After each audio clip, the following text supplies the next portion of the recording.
How's it going? Bo with Muddin' for Jesus here with Tech Talk. Bought a camera system for the RzR, so go with me. Let me show you what it looks like. You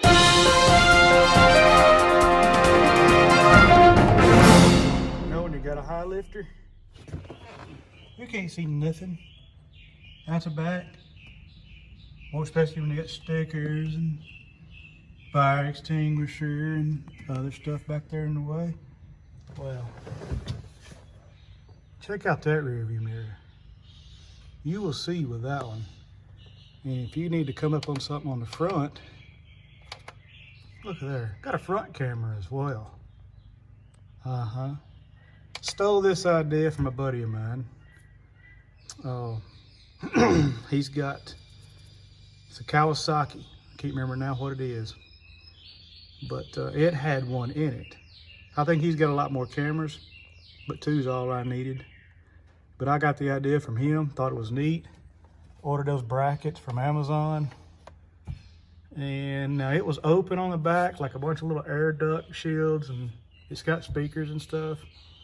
So I took some ABS plastic here, and I preformed it around it all the way around the backside and left a good gap behind it, just that way for my windshield's down.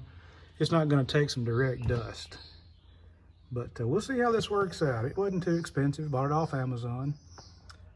And I'll try to put a link down in the description of where I got the camera and the brackets from.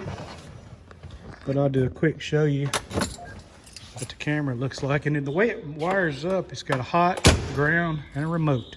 So it only comes on with the key, which I absolutely love that. Now I mounted my front camera down here, up and under the front bumper. It should be protected from anything except for submersions. Now I don't mud ride per se. I do get in mud, I do have to cross a creek sometimes. So we'll see how long that lasts. But I mounted the rear one just in front of the other hole. But it's awesome and I love it. If you like what you saw, smash that like button and please subscribe. It helps us out for what we do. Thank you and God bless.